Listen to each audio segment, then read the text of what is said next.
Good morning all. पहाटे 6 वाजता दौरला बघते तर काय दुधाची पिशवी 2 दिवस तर मार्केटला स्ट्राईक होतं, पण बघून आनंद झाला. आम्ही निघालो हॉस्पिटलला जाण्यासाठी. सकाळी 10च्या आधी हॉस्पिटलला पोहोचायचं असतं, पण आम्ही 10 नंतर घरातून निघालो. इतकी जास्त गर्दी होती. सकाळचा कधीही प्रवास करत नाही ना, त्याच्यामुळे ते थोडं वेगळंच. पण आपल्या लाईफ लाईन बद्दल सगळं काही माहितीये. आम्ही पोहोचतो मुलुंडला. मुलुंडवरून आम्ही थेट पोहोचतो आमच्या हॉस्पिटलला. ते माझ्या भावाचं ब्लड सॅम्पल घेतात, कारण आपल्याला ब्लडची बॅग हवी असेल तर ब्लड सॅम्पल देणं तितकंच गरजेचं असतं. तेव्हाच आपल्याला ब्लडची बॅग मिळते. आता ते का ते मी तुम्हाला सांगतेच. मी इकडे फर्स्ट फ्लोअरला ब्लड सॅम्पल दिलं. घरातूनच भाजी चपाती घेऊन आले होते सकाळी सकाळी करून, त्याच्यामुळे ते बरं पडतं. वजन करण्याची संधी मी कधीच सोडत नाही.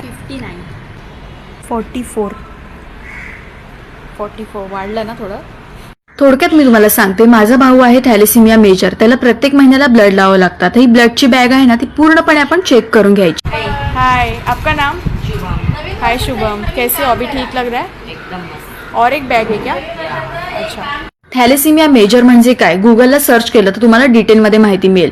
ब्लडची 1 युनिट हाफ झाल्यानंतर माझ्या भावाला रिॲक्शन येतात, त्याच्यामुळे त्याला खूप जास्त थंडी, अंगावर काटा आणि या सगळ्या गोष्टी होतात. पण चेहऱ्यावर एक स्माइल ठेवून मी या सगळ्या गोष्टी करत असते. आता फायनली ब्लडची बॅग लावून झाली आहे आणि त्याला खूप जास्त थंडी लागत होती, अंगावर काटा सुद्धा आला होता. रिॲक्शन आल्यानंतर टॅबलेट आणि इंजेक्शनची सोय तिथे असते. फायनली आमचं ब्लड लावून झालं आणि आम्ही निघालो घरी जाण्यासाठी. असा होता आजचा दिवस.